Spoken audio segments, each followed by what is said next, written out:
Good morning everyone, welcome to news scan. ముందుగా ప్రధాన వార్తా దినపత్రికల్లో ఈనాడు చూద్దాము. ఈనాడులో మనం చూసుకుంటే ఐటీకి సిలికాన్ వ్యాలీ క్వాంటంకు అనుమతి, రాజధాని నుంచే దేశ క్వాంటం కంప్యూటింగ్ భవిష్యత్తు నిర్మాణం అనే వార్తను మనం చూస్తూ ఉన్నాము. అలాగే ఇక్కడ ఈ టెక్నాలజీతో ఏపీ నుంచి నోబెల్ సాధిస్తే 100 కోట్లు నజరానా, 2 ఏళ్లలో అమరావతి నుంచి కంప్యూటర్ల ఎగుమతి, ముఖ్యమంత్రి చంద్రబాబు వెల్లడి, విద్యార్థులను ఉద్దేశించి ఆన్లైన్లో ప్రసంగం, వైసర్ క్యూబిటెక్ సంస్థలతో కలిసి 54,000 మందికి శిక్షణ ఇస్తున్న ప్రభుత్వం. ఇక్కడ మనం చూడొచ్చు, వైసర్ అనే సంస్థ క్యూబిటెక్ సంస్థలతో కలిసి 54,000 మందికి శిక్షణ ఇస్తున్నట్లుగా మరి ముఖ్యమంత్రి చంద్రబాబు నాయుడు గారు మాట్లాడుతున్నట్లుగా ఈ వార్తలో మనం చూస్తూ ఉన్నాము. ఇక్కడ మరొక వార్త, పోలవరం అంచనాలు 62,436 కోట్లకు, రెండో దశకు 32,000 కోట్లు అవసరం, త్వరలో కేంద్రానికి రాష్ట్ర ప్రభుత్వ ప్రతిపాదనలు, తొలి దశ వరకు 30,436.95 కోట్లు మంజూరు అనే వార్తను మనం చూస్తూ ఉన్నాము. అలాగే ఇక్కడ బంగ్లాదేశ్పై భారత్లో ఆగ్రహం, ఢిల్లీలోని హై కమిషన్ ఎదుట విహెచ్పి ధర్నా, బారిగేట్లను ధ్వంసం చేసిన బజరంగ్ దళ్, కోల్కతాలోనూ నిరసనలు, అభ్యంతరం వ్యక్తం చేసిన బంగ్లాదేశ్, మైనారిటీలపై దాడులను ఖండించిన ఐరాస, అమెరికా చట్టసభ సభ్యుల ఆందోళన అనే వార్తను మనం చూస్తూ ఉన్నాము. ఇంకా సబ్ రిజిస్ట్రార్ల నివాసాల్లో ఏసీబీ సోదాలు, ఆయా కార్యాలయాల ఉద్యోగులు, ప్రైవేటు వ్యక్తుల ఇళ్లలోనూ కూడా సోదాలు జరిగినట్లుగా వార్త చూస్తున్నాము. రాష్ట్ర వ్యాప్తంగా 14 చోట్ల కొనసాగిన దాడులు, భోగాపురం సబ్ రిజిస్ట్రార్ తరపున పనిచేసే ప్రైవేటు వ్యక్తి నివాసంలో 18 లక్షల పట్టివేత, జగదాంబ సెంటర్ కార్యాలయ ఉద్యోగులు 2కి 1 కోటి చొప్పున అక్రమాస్తులు అనే వార్తను మనం చూస్తున్నాం. ఇక్కడ ఊపిరికి కష్టం, గుండెకు నష్టం, చలిలో నడకతో కొందరికి సమస్యలు వచ్చే అవకాశాలున్నాయి. ఈ చలిగాలుల్లో వాకింగ్ చేసే అలవాటు ఉన్నా కూడా అవి కొంత మానుకొని కాస్త టైం గ్యాప్ తీసుకొని ఈ వాకింగ్ చేస్తే మంచిది. ఊపిరితిత్తులపై ఒత్తిడి పడే అవకాశాలు ఉన్నాయి. దీర్ఘకాలిక శ్వాసకోశ వ్యాధులతో బాధపడే వారికి కాస్త కష్టమవుతుంది చలి తీవ్రత వల్ల అని కూడా ఈ వార్తలో మనం చూస్తూ ఉన్నాము. ఇక్కడ ఈనాడు దినపత్రికలోనే వైకాపా కార్యకర్త అరెస్ట్, గర్భిణిపై దాడి కేసులో రోడ్డుపై నడిపించి తీసుకెళ్లిన పోలీసులు. మనం చూడొచ్చు, నిన్న ఏదైతే ఒక గర్భిణిపై దాడి చేశారు వైసీపీ కార్యకర్తలు, ఆమె అనారోగ్య సమస్యతో హాస్పిటల్కి వెళ్ళింది. ఆ దాడిలో గాయపడి ఆమె చాలా ఇబ్బంది పడి హాస్పిటల్లో ఆమె ట్రీట్మెంట్ తీసుకుంటూ ఉంది. ఆమె ఫిర్యాదు మేరకు మరి పోలీసులు కేసు నమోదు చేసి ఎవరైతే దాడికి పాల్పడ్డారో, పుట్టినరోజు వేడుకలని మరి ఒక చాలా భయానక పరిస్థితుల్లో సెలబ్రేట్ చేసిన వైసీపీ కార్యకర్తల మీద మరి పోలీసులు జులుం విసిరినట్టుగానే తెలుస్తోంది. తగిన చర్యలు తీసుకుంటాము, ఎవరైనా క్రాస్ చేస్తే, అతిక్రమిస్తే ఎలాంటి పరిణామాలు ఉంటాయి, ఎలాంటి శిక్షలు ఉంటాయి, వారికి ట్రీట్మెంట్ ఎలా ఉంటుంది అనే విధంగా కూడా ఇదొక నిర్వచనంగా మనం చూడొచ్చు. ఏదైతే ఆ గర్భిణీ స్త్రీ, మహిళ అని కూడా చూడకుండా, గర్భిణి అని కూడా చూడకుండా విచ్చలవిడిగా రోడ్ల మీద రప్ప అంటూ ప్రజల్ని భయాందోళనకు గురి చేసే విధంగా ఏదైతే వైసీపీ కార్యకర్తలు మరి జగన్మోహన్ రెడ్డి బర్త్డే వేడుకల్ని సెలబ్రేట్ చేశారో, ఆ కార్యక్రమంలో ఎవరైతే రెచ్చిపోయారో అల్లరి మూక, వారందరికీ కూడా ఇక్కడ పోలీసులు వివిధ చోట్ల వాళ్ళని అదుపులోకి తీసుకోవడం, తగు విధంగా చర్యలు తీసుకోవడం కూడా జరిగింది. ఈ నేపథ్యంలో గర్భిణిపై దాడి చేసిన కేసులో వైకాపా కార్యకర్తని అరెస్ట్ చేసి తనని రోడ్డు మీద తీసుకువెళుతూ అందరూ చూసే విధంగా నడిపించుకుంటూ తీసుకువెళుతున్న దృశ్యాన్ని మనం చూస్తున్నాము. అలాగే ఆయనకి తగు ట్రీట్మెంట్ కూడా ఇచ్చారు. పోలీసుల ట్రీట్మెంట్ ఎలా ఉంటుంది అనేది మనం అర్థం చేసుకోవాలి కదా. ఆ ట్రీట్మెంట్ కూడా చాలా చక్కగా పోలీసులు మరి ఆయనకి ట్రీట్మెంట్ ఇచ్చి నడి రోడ్డు మీద తీసుకువెళుతూ ఉన్నారు. ఇదేదో పోలీసులు ముందే చేస్తే బాగుండేది. ఏదైతే వైఎస్ జగన్మోహన్ రెడ్డి రోడ్డు మీదకి వచ్చినప్పుడు మరి ఎవరైతే అల్లరి మూక జే గ్యాంగ్, జే బ్యాచ్ కొన్ని ప్లకార్డులు పట్టుకొని ప్రజల్ని భయాందోళనకి గురి చేసినప్పుడు, సినిమా డైలాగులు చెప్పినప్పుడు, రప్ప రప్ప అంటూ వారు రెచ్చిపోయినప్పుడు పోలీసులు ఇదే విధంగా ట్రీట్మెంట్ చేసినట్లయితే ఈ స్థాయికి వచ్చి ఉండేది కాదేమో పరిస్థితి అని మనం అర్థం చేసుకోవాలి.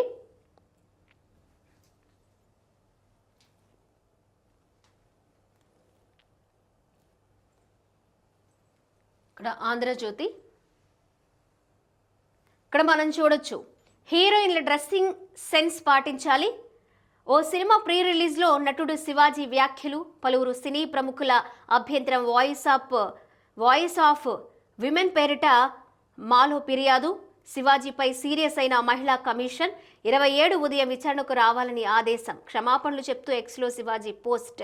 ఇక్కడ మనం నిన్న చూసుకోవచ్చు, మరి ఆయన సీనియర్ నటులు, ఒక మంచి పేరు కూడా ఆయన సంపాదించుకున్నారు. సో అయినా కూడా ఆయన ఒక సినిమా ప్రీ రిలీజ్ ఈవెంట్లో మహిళల డ్రెస్సింగ్ సెన్స్, ముఖ్యంగా హీరోయిన్స్ మంచి డ్రెస్ వేసుకుంటే ఏ విధంగా ఉంటుంది అని ఒక బూతు మాట కూడా ఆయన ఒక వేదిక మీద మాట్లాడారు. ఆయనకి చాలా అనుభవం ఉంది, చాలా మంచిగా మాట్లాడుతూ ఉంటారు, మంచి పేరు సంపాదించుకున్నారు యాక్టింగ్లోను, ఆయన బిహేవియర్లోను. అలాంటి వ్యక్తి హీరోయిన్స్ డ్రెస్సింగ్ సెన్స్, అలాగే మహిళల డ్రెస్సింగ్ సెన్స్ మీద మాట్లాడడం, ఒక డ్రెస్ అనేది, ఫుడ్ అనేది ఎవరికి వారి వ్యక్తిగతం, స్వేచ్ఛ ఇలా ఉంటుందా అని కూడా ఆయన క్వశ్చన్ చేశారు. ఆయన మరి అంత వయసు పెరిగా కూడా ఇలాగే మహిళల మీద అసభ్యకరంగా పోస్టులు పెడుతున్నప్పుడు, అసభ్యకరంగా వారి డ్రెస్సింగ్ మీద కామెంట్లు పెడుతున్న మగవారికి కూడా ఇదే వేదిక మీద ఆయన మాట్లాడాలి కదా, ఇదే వేదిక మీద మగవారి గురించి కూడా ఆయన మాట్లాడాలి కదా. చీరకట్టులో అందం ఉంటుంది, మీ డ్రెస్సింగ్, ఆయన ఇంకొక పదం కూడా మాట్లాడారు, అసలు ఆ పదం మాట్లాడడానికి కూడా చాలా అభ్యంతరకరంగా ఉంది. అలాంటిది ఒక హుందాతనం మెయింటైన్ చేసిన ఆయన ఈ విధంగా మహిళల గురించి, అలాగే హీరోయిన్స్ డ్రెస్సింగ్ గురించి మాట్లాడడం అనేది అస్సలు కరెక్ట్ కాదు. చాలామంది దీన్ని వ్యతిరేకిస్తూ ఉన్నారు, వ్యతిరేకించాలి కూడా. ఇది ఎవరికి వారు వ్యక్తిగతం, మహిళా స్వేచ్ఛకి భంగం. స్వేచ్ఛ అంటారు, మరి వాళ్ళ డ్రెస్సింగ్ ఎలా ఉంటుంది అని కూడా ఆయన మాట్లాడారు. స్వేచ్ఛ అంటే మీ ఇష్టం వచ్చినట్టు మీరు మాట్లాడడమేనా, నోటికొచ్చినట్టు మాట్లాడటమేనా? అంటే సోషల్ మీడియా ఉంది కదా అని ప్రతి మహిళ మీద అభ్యంతరకర కామెంట్లు పెడుతున్న వాళ్ళకు కూడా ఇలాగే మీరు ఒక హుందాతనాన్ని మెయింటైన్ చేసి మీ బాధ్యతగా ఇది కరెక్ట్ కాదు అని ఎప్పుడైనా మాట్లాడారా శివాజీ గారు? మరి ఇప్పుడు ఎందుకు? మీ సినిమా ప్రమోషన్కి వచ్చారు, ఏదో కాంట్రవర్సీగా మాట్లాడేస్తే మేము ట్రోల్ అయిపోతాము, మేము ట్రెండింగ్లోకి వచ్చేస్తాము, మా సినిమా ఏదో హిట్ అయిపోతుంది అనే ఉద్దేశంలో మాట్లాడినట్లుగా ఆయన అనుకుంటే అది చాలా తప్పనే మాట్లాడాలి. ఎందుకంటే ఒక మహిళగా నేను దాన్ని చాలా తీవ్రంగా ఖండిస్తున్నాను. ఎంతోమంది మహిళలు కావచ్చు, అలాగే హీరోయిన్స్ కావచ్చు, చాలామంది స్పందించారు. కానీ ముందు మాట్లాడేటప్పుడే నోరు హద్దులో పెట్టుకొని పదాలు ఏది మాట్లాడాలి అనేది ఆలోచించి మాట్లాడితే ఆయన హుందాతనానికి, ఆయన వయసుకి, ఆయన సీనియారిటీకి ఒక అర్థం అనేది వస్తుంది. ఇప్పుడేదో క్షమాపణలు చెప్పేసి ఎవరిష్టం వచ్చినట్టు వాళ్ళు మాట్లాడడం, తర్వాత సారీ చెప్పేయడం ఏంటండి? సారీ చెప్తే నీ మాటలు వెనక్కి తీసుకున్నట్టు అయిపోతుందా? అంత దారుణంగా స్టేజ్ల మీద మాట్లాడేసి నువ్వెవరిని పొగడాలనుకుంటున్నావు వాళ్ళని పొగడు, కాదని అనట్లేదు. కానీ దాన్ని అడ్డం పెట్టుకొని హీరోయిన్స్ చెప్తున్నా, తెలుగు వారికి చెప్తున్నా, మీ డ్రెస్సింగ్ సెన్స్ చాలా బాగుండాలి, ఎలా పడితే అలా బట్టలు వేసుకుంటే అది మీకు మర్యాద కాదు, ఈ స్టేట్మెంట్స్ అన్నీ ఇవ్వడానికి మీరెవరండి? మీకు ఆ హక్కు లేదు కదా, ఆ అవసరం కూడా లేదు. అక్కడ సినిమా ప్రమోషన్కి వచ్చారు, అక్కడ వరకు చూసుకొని వెళ్తే బాగుంటుంది. ఇప్పుడు సారీ చెప్పేసినంత మాత్రాన మాట్లాడిన పదాలన్నీ వాస్తవాలు అయిపోవు, అవి కరెక్ట్ అయిపోవు. నాకు ఇష్టమైంది నేను తింటా, నాకు ఇష్టమైనట్లు నేను ఉంటా, నాకు ఇష్టమైన బట్టలు నేను వేసుకుంటా అనే హక్కు ప్రతి ఒక్కరికి ఉంది. ఒక మహిళల్ని పాయింట్అవుట్ చేసి మాట్లాడాల్సిన అవసరం అయితే అక్కడ లేదు. సో ఆయన ఇక మీదటైనా సరే, ఇప్పుడు ఆయన సారీ చెప్పిన వీడియో కూడా ఒకటి రిలీజ్ చేశారు అండ్ ఎక్స్లో కూడా పోస్ట్ చేశారు. ఇప్పుడు ఆయన 27 ఉదయం విచారణకు రావాలని కూడా ఆదేశించారు, మాలో ఫిర్యాదు చేశారు, వాయిస్ ఆఫ్ విమెన్ పేరిట. సరే, చాలామంది కూడా మహిళలు స్పందిస్తూ ఉన్నారు. నిజంగా ప్రతి విషయానికి ఇలా స్పందించాలి. ఇది ఎవరికి వారి సొంత హక్కు. ఆ హక్కుని ఎవరో అక్కడ అండర్లైన్ చేసి, ఎవరో అక్కడ దీన్ని పాయింట్అవుట్ చేస్తే మాత్రం తీసుకోవడానికి ఎవరూ రెడీగా ఉండరు. అది చాలా తప్పు. అలా మాట్లాడకుండా ఏ విషయం గురించి మాట్లాడాలో ఆ విషయం గురించి మాట్లాడుకుని ఎవరైనా సరే అలా వెళ్ళిపోతే ఇలాంటి సమస్యలు రావు. ఒకసారి మళ్ళీ క్షమాపణలు చెప్పుకోవాల్సిన అవసరం ఉండదని నా ఒపీనియన్. ఇక్కడ క్వాంటంతో భవిత బంగారం, కొత్త ఆవిష్కరణను అందించే పూచి నాది చంద్రబాబు. ఇక అందిపుచ్చుకునే బాధ్యత విద్యార్థులు, యువతది. 7 ఏళ్ళు కష్టపడితే భవిష్యత్తుకు తిరుగుండదు. 1,00,000 మంది క్వాంటం నిపుణుల తయారీని అమరావతి క్వాంటం వ్యాలీ లక్ష్యం. 20 ఏళ్ల భవిష్యత్తుకు ఇప్పటి నుంచే కార్యాచరణ. నాడు సిలికాన్ వ్యాలీ, నేడు క్వాంటమ్ వ్యాలీ. 2 ఏళ్లలో క్వాంటమ్ కంప్యూటర్లను తయారు చేస్తాం. క్వాంటమ్ టాక్ బై సిబిఎన్ కార్యక్రమంలో సీఎం 50,000 మందికి పైగా టెక్ విద్యార్థులు హాజరు. సో 50,000కు మందిగా టెక్ విద్యార్థులు ఈ కార్యక్రమంలో పాల్గొన్నారు. So quantum talk by CBN కార్యక్రమంలో ముఖ్యమంత్రి చంద్రబాబు నాయుడు గారు ఫ్యూచర్ ఎలా ఉంటుంది, అలాగే మనము ఈ క్వాంటమ్ నిపుణుల తయారీనే లక్ష్యంగా ఈ క్వాంటమ్ వ్యాలీ లక్ష్యమని కూడా చంద్రబాబు నాయుడు గారు ఈ కార్యక్రమంలో చెప్పడం జరిగింది. అలాగే ఇక్కడ కొండపై కల్తీకి కట్టడి, ఫలిస్తున్న టీటీడీ కఠిన చర్యలు. సరఫరాలైన భక్తులు ఇచ్చినవైనా శాంపిల్ ల్యాబ్కు పంపి నిర్ధారణ, తేడా అనిపిస్తే నిర్దాక్షిణ్యంగా తిరస్కృతి. దీంతో మెరుగుపడిన నెయ్యి నాణ్యత. 25 లారీల జీడిపప్పు వెనక్కి. ప్రసాదాలపై ఆగిన ఫిర్యాదులు, సర్కార్ ప్రక్షాళనపై భక్తుల్లో సంతృప్తి. ఇక్కడ మనం చూసుకోవచ్చు, ఈ కల్తీ నెయ్యి వ్యవహారం ఒక సంచలనం సృష్టించింది. భక్తుల్లో ఒక భయము, బాధ, ఆవేదన కలిగించింది. వాటన్నిటికీ చెక్ పెట్టే విధంగా కల్తీ నెయ్యి, అలాగే కల్తీ అనే పదానికే కూడా టీటీడీలో ఎక్కడ ఆ పదం వినిపించకుండా ఒక నాణ్యతతో ముందుకు వెళుతూ ఉన్నారు. సో అందులో భాగంగానే ఈ వార్తను మనం చూస్తూ ఉన్నాము. భక్తులు చాలా సంతోషాన్ని వ్యక్తం చేస్తున్న పరిస్థితి కనిపిస్తుంది. ఒక ప్రసాదంలో కూడా ఒక భక్తి భావం ఉంటుంది. సో దానిలో సంతృప్తి కూడా వ్యక్తం చేస్తూ ఉన్నారు. నాణ్యత బాగుంది అనే విధంగా ఇక్కడ మనం చూసుకోవచ్చు. రోడ్డుపై నడిపిస్తూ స్టేషన్కు, ఇంతకుముందు నేను చెప్పినట్లుగానే గర్భిణిపై దాడి చేసిన వైసీపీ కార్యకర్తకు పోలీస్ ట్రీట్మెంట్. శ్రీ సత్యసాయి జిల్లా కదిరిలో నడి రోడ్డుపై ఊరేగింపు, రక్తాభిషేకం, రప్పారప్ప బ్యాచ్ అందరిపై చర్యలు. సాధారణ ప్రజలపై దాడులు చేసిన వారిపైన కేసులు. తూర్పుగోదావరి జిల్లాలో ఫ్లెక్సీ షాపు సీజ్, అలాగే యజమాని అరెస్ట్. అయితే ఆ ఫ్లెక్సీ ఏదైతే డిజైన్ చేశారో ఆ షాపు సీజ్ చేశారో, ఆ యజమానిని కూడా అరెస్ట్ చేసినట్టుగా తెలుస్తోంది. అండ్ అలాగే గర్భిణీపై దాడి చేసిన వైసీపీ కార్యకర్తకు పోలీసుల ట్రీట్మెంట్ ఎలా ఉంటుందో ఆ వీడియో చూసిన వాళ్ళకి చాలా క్లియర్గా అర్థమవుతుంది.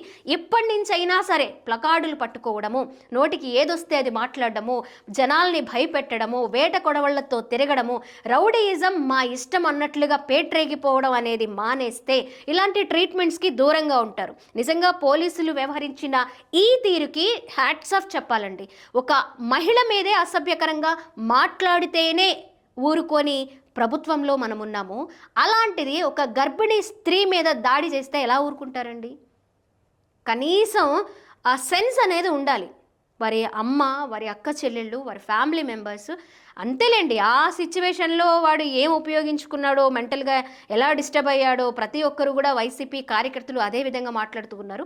మమ్మల్ని ఎవరులే, ఎందుకంటే ఎన్నోసార్లు ఇలాంటి సందర్భాలు జరిగినా కూడా పోలీసులు కానివ్వండి, రాష్ట్ర ప్రభుత్వం కానివ్వండి, ఏదో చూసి చూడనట్లు వదిలేసింది కదా. ఇప్పుడు కూడా మాకు అడ్డెవరు, మమ్మల్ని కట్టడి చేసేవాళ్ళు ఎవరు అని ధీమా వ్యక్తం చేస్తూ 2 రోజుల ముందు నుంచే రెచ్చిపోయారు. ఫ్లెక్సీల మీద ఒక రప్ప అని డిజైన్ చేయించడము, వాటి మీద నడి రోడ్డు మీద ఒక మేకల్ని బలి చేసి ఆ రక్తంతో రక్తాభిషేకం ఫ్లెక్సీలకి. ఇదెక్కడ సంస్కృతి అండి? అభిమానం ఇలా ఉంటుందా? మేము రాక్షసులు, మేము క్రూరులమని చూపించుకోవడమా? అధికారం అన్నా, నాయకులన్నా, లేకపోతే అధికారంలోకి వస్తాము, మేము ఇలాగే రక్తాభిషేకాలు చేస్తాము, రోడ్ల మీద నరికేస్తాము, ఎంతటి అధికారినైనా సరే లాక్కొస్తామని చెప్పడము ఒక అధికారి లక్షణమా, లేకపోతే ఒక నాయకుడి లక్షణమా? ఒక రాజకీయంలో అదేమన్నా ఒక అధ్యాయం ఉందా? ఇలా నేర్చుకోవాలా?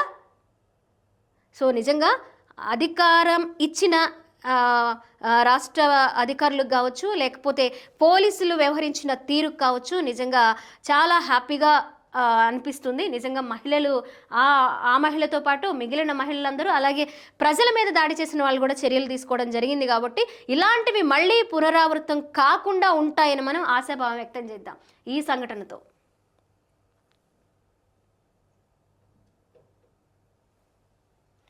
ఒక్క కాలేజీకే పీపీపీ బిడ్. ఆదోని మెడికల్ కళాశాల నిర్మాణానికి బిడ్ దాఖలు చేసిన కిమ్స్ సంస్థ. మార్కాపురం, మదనపల్లె, పులివెందుల కాలేజీలకు ఒక్కరూ ముందుకు రాని వైనం. ముగిసిన టెండర్ల గడువు అనే వార్తను చూస్తున్నాము.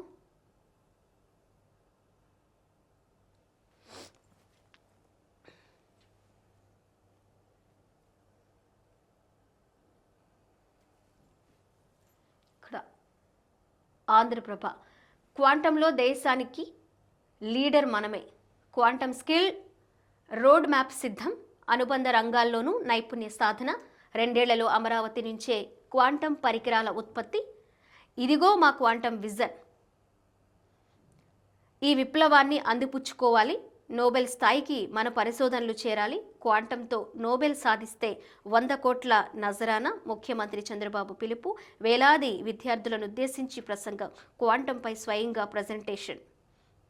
పవర్ పాయింట్ ప్రజెంటేషన్తో అసలు క్వాంటం వ్యాలీపై అవగాహన కల్పించారు విద్యార్థులకి. అండ్ అలాగే క్వాంటం స్కిల్ రోడ్ మ్యాప్ కూడా సిద్ధం చేసినట్లుగా మనకి తెలుస్తూ ఉంది. సో చాలామంది విద్యార్థులు ఈ కార్యక్రమంలో పాల్గొనడం, కొన్ని క్వశ్చన్స్ ముఖ్యమంత్రి చంద్రబాబు నాయుడు గారిని అడగడము, ఆయన సమాధానం ఇవ్వడం, ఈ క్వాంటం మీద ప్రజెంటేషన్ ఇవ్వడం కూడా జరిగింది. మరొక వార్త చూద్దాము. ఇక్కడ కుటుంబ సర్వేకు పచ్చ జెండా, నెలాఖరులోగా సమగ్ర సర్వేకు శ్రీకారం, సచివాలయ సిబ్బందితో నిర్వహణ, ఇంటింటికి వెళ్లి వివరాలు నమోదు. ఇప్పటి వరకు వివిధ శాఖల్లో వేర్వేరుగా వివరాలు, ఇప్పుడు ఒకే వేదికపైకి డేటా, సమగ్ర డేటాతో సంక్షేమ ఫలాలు పంపిణీ సులభం, డిజిటల్ ఆధారిత సమాచారంతో ఖచ్చితత్వానికి హామీ. ఈ నెలాఖరులోగా ఈ కుటుంబ సర్వే అనేది ఈ కార్యక్రమం స్టార్ట్ అవబోతోంది.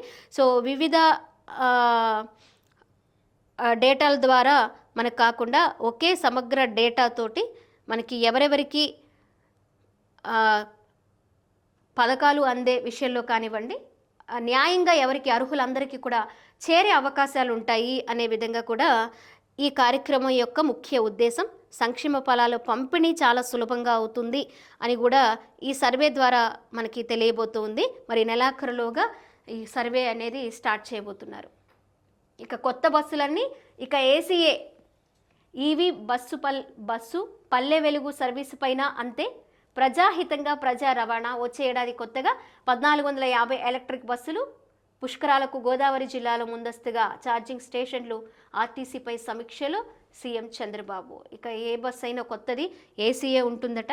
సో అలాగే మనకి 2027 గోదావరి పుష్కరాలకు సంబంధించి అక్కడ ముందస్తుగానే ఛార్జింగ్ స్టేషన్లు ఏర్పాటు చేసే ప్రక్రియ కూడా ప్రారంభిస్తాము అని ఆర్టీసీపై సమీక్షలో ముఖ్యమంత్రి చంద్రబాబు మాట్లాడుతున్నట్టుగా ఈ వార్తలో చూస్తున్నాం.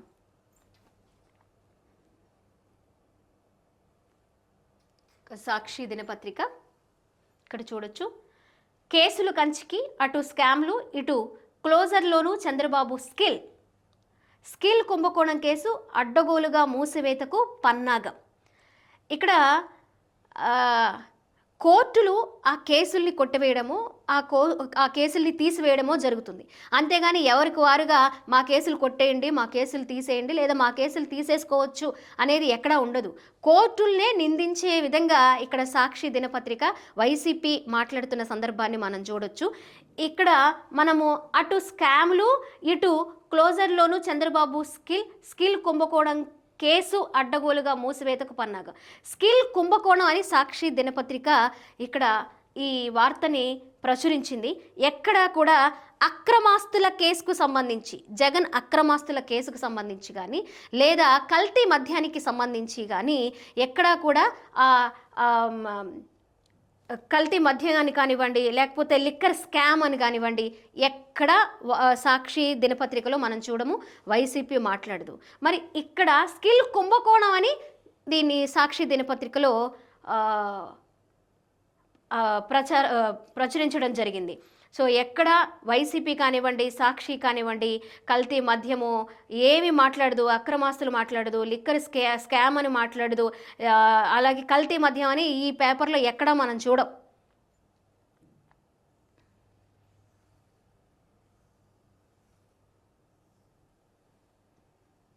ఇక్కడ విషపు రాతలకు ఢిల్లీ హైకోర్టు కళ్ళెం. తిరుమల లడ్డూ వ్యవహారంలో తప్పుడు కథనాలపై న్యాయస్థానం సీరియస్. ఎంపీ వైవి సుబ్బారెడ్డి దాఖలు చేసిన పరువు నష్టం పిటిషన్పై విచారణ. ఈనాడు సహా పలు మీడియా సంస్థలు గూగుల్కు నోటీసులు. ఇకపై ఇష్టారాజ్యంగా రాస్తే తీవ్ర పరిణామాలుంటాయని హెచ్చరిక. ఇప్పటి నుంచి రాసే కథనాలు కోర్టు పరిధికి లోబడి ఉంటాయని స్పష్టీకరణ. తదుపరి విచారణ జనవరి 29కి వాయిదా అని ఇక్కడ మనం చూస్తూ ఉన్నాము. విషపు రాతలకు ఢిల్లీ హైకోర్టు కళ్ళెమట. మరి ఇక్కడ హైకోర్టు ఉంటే ఢిల్లీ హైకోర్టుకి ఎలా వెళ్ళినట్టు, ఎందుకు వెళ్ళారు అసలు అర్థం కాని పరిస్థితి. ఇక్కడ హైకోర్టును వదిలేసి ఢిల్లీకి వెళ్ళడంతో పాటుగా దీన్ని వివరంగా సమగ్రంగా లోతుగా పరిశీలించాల్సిన అవసరం అయితే చాలా ఉంది. మరి ఆయన ఢిల్లీ హైకోర్టుకి ఎందుకు వెళ్ళారు అనే విషయము తెలుసుకోవాల్సిన అవసరం అయితే ఖచ్చితంగా ఉంది. ఇక్కడ కూడా సాక్షి దినపత్రికలో మనం చూస్తూ ఉన్నాము. ఇదేం చెత్తవాగుడు, వస్త్రధారణ మీద శివాజీ వ్యాఖ్యలపై పలువురి ఫైర్. శివాజీ మెట్టెలు ధరించాలి చిన్మయంది, నీ ఒంట్లో ఇంత కొవ్వేంటి కొండవీటి సత్యవతి, అలా అనడానికి ఎంత ధైర్యం అనసూయ. పరిశ్రమ మౌనం వహించడం ఆందోళనకరం. పరిశ్రమ కూడా మాట్లాడుతుంది, స్పందిస్తుంది. ఎందుకంటే 100% శివాజీ మాట్లాడింది తప్పు. నేను ఇంతకుముందు మాట్లాడినట్లుగానే మన డ్రెస్సింగు అలాగే మనం తీసుకునే ఫుడ్ మన ఇష్ట ప్రకారం జరుగుతుంది. అది వ్యక్తిగత స్వేచ్ఛ. ఆ స్వేచ్ఛని ప్రశ్నించే హక్కు, ఇలా ఉండు అలా ఉండు అని స్టేట్మెంట్ పాస్ చేసే హక్కు ఎవరికీ లేదు. అది ఖచ్చితంగా ఆయన అలా మాట్లాడకూడదు. మాట్లాడేసిన తర్వాత సారీ చెప్పండి చెప్పడము, క్షమించమని అడగడము అలవాటైపోయింది చాలామందికి. సో ఆ విధంగానే ఆయన 27వ తేదీ విచారణకు రావాలి అని కూడా మరి ఆయన కోరడం జరిగింది. మరి ఏం మాట్లాడతారు ఏంటి, ఆయనకి ఎలాంటి చర్యలు తీసుకునే విషయాల్లో మనకి కొన్ని రోజులు ఆగితే తెలిసే అవకాశాలు ఉన్నాయి.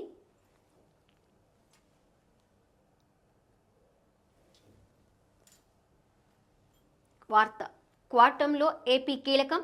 అమెరికాకు సిలికాన్ తరహాలో భారత్కు క్వాంటం వ్యాలీ. 2 ఏళ్లలో అమరావతి నుంచే క్వాంటం పరికరాల ఉత్పత్తి, పరిశోధనలో నోబెల్ సాధిస్తే 100 కోట్లు ఇస్తా. టాక్ బై సిబిఎన్లో సీఎం చంద్రబాబు. ఇక పరిశోధనలో నోబెల్ సాధిస్తే 100 కోట్లు ఇస్తా అంటే 100 కోట్ల బహుమతి కూడా అనౌన్స్ చేయడం జరిగింది. ఇక క్వాంటంలో ఏపీ కీలకంగా మారబోతోంది. అమెరికాలో ఏ విధంగా సిలికాన్ తరహాలో భారత్కు కూడా క్వాంటం వ్యాలీ అంత ఇంపార్టెంట్ అని కూడా ఇక్కడ ముఖ్యమంత్రి చంద్రబాబు నాయుడు గారు చెప్తున్న పరిస్థితి చూస్తున్నాము. భారీగా ఏసీబీ సోదాలు జరుగుతున్నాయి. 4 చోట్ల క్రిమినల్ కేసులు, పలు కీలక పత్రాలు, దస్తావేజులు స్వాధీనం, ఆదాయానికి మించిన ఆస్తుల కేసులో ఏసీబీ అధికారులు విచారణ అనే వార్తను చూస్తూ ఉన్నాము. అలాగే వ్యర్థాల నుంచి ఇంధనం, వేస్ట్ టు ఎనర్జీ ప్లాంట్లకు పవర్ పర్చేజ్ అగ్రిమెంట్లు, కాకినాడ, నెల్లూరు, కడప, కర్నూలులో ప్లాంట్లు ఏర్పాటు, మంత్రి నారాయణ సమక్షంలో కుదిరిన ఒప్పందాలు.